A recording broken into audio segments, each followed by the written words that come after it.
You're building their empires. They're not building yours. And in fact, even if one of yours is coming up, you want to compete with them and tear them down. Al-Mu'minuna wal-Mu'minat ba'duhum awliya'u ba'd. By the way, believing men and women are protectors and allies and carers of each other and saviors of each other. Men have to save women, women have to save men. Men have to protect women, women have to protect men. Quran says.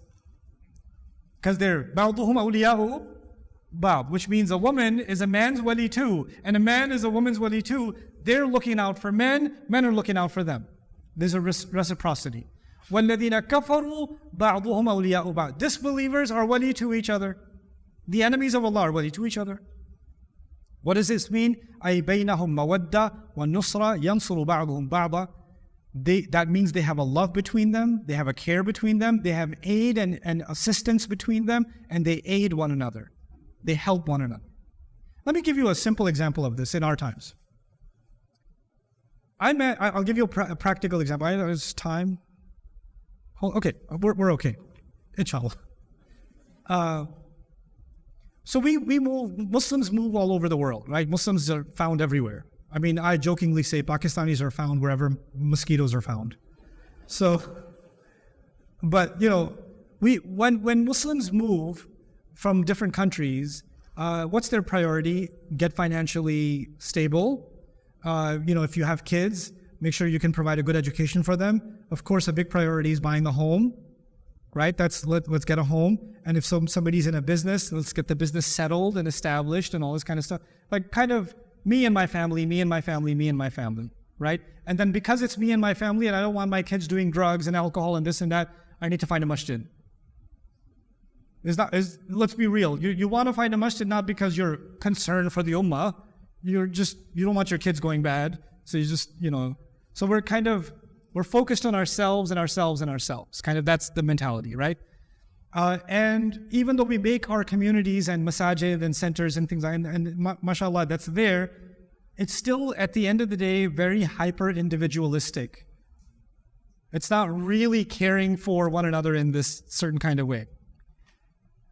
I go to other communities, non-Muslim communities, non-Muslim minority communities. I notice something. They make sure to do business with each other. They make sure to sponsor young men's educations. They make sure to they spot a young, like they'll have like a business dinner or whatever, some of the big business people in their community, they'll have a dinner, gala, and some 17-year-old sitting there, and the billionaire will sit on the same table as the 17-year-old and say, what do you do, young man? Oh, I like photography. Show me some of your photographs. Okay, come to my office tomorrow. I have some work for you. They'll give opportunity to each other to build these close ties and to elevate their youth, right? To elevate the next generation. And they'll buy up real estate and then develop that real estate and enhance it. And what do Muslims do? What Muslims do is they go buy a halal chicken place and they want to start their halal chicken restaurant. And then the guy next to us says, that's a good business. I'm going to open one across the street. If that's Habib's chicken, this is Habib's chicken. No.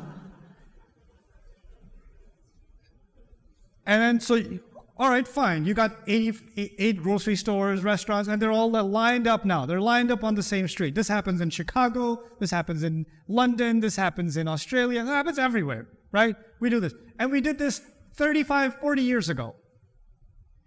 And you come to those neighborhoods 35, 40 years later, how do they look? Better or worse?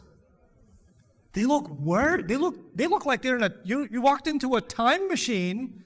This place didn't change at all. It's exactly the same. And you go to other minority communities that started businesses, and their areas become some of the prime real estate in the entire city, sought after by even international businesses and all of it. Why? Because they have this concept, وَالَّذِينَ كَفَرُوا بَعْضُهُمْ أَوْلِيَاءُ بَعْضٍ. أَوْلِيَاءُ بَعْضٍ. Allah says, إِلَّا تَفْعَلُوهُ تَكُنْ فِتْنَةٌ فِي الْأَرْضِ. If you don't become each other's awliya, there's going to be fitna in the world.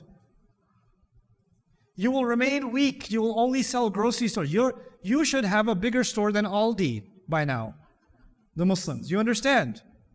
But our neighborhoods dilapidate because we're still hyper-individualistic. We don't think in terms of wilayah. They think in terms of wilayah. They think in terms of compound investments. They think in terms of long-term goals, development goals. And then when they get big enough, then they don't call the governor calls them. That's what they do, because they have a say.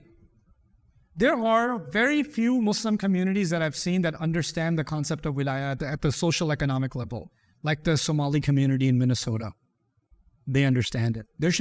Somebody should do a PhD on that community, because they understood something. They work as a block. They work as a block, and they understood the concept of wilayah. But the rest of us, we don't get it. We don't get it. Like, what's our great accomplishment? We're going to build a giant masjid. Okay? Now that we built a giant masjid, now we're going to have a gianter fundraiser to keep the masjid going. Because now the masjid we needed the masjid, now the masjid needs us. Right?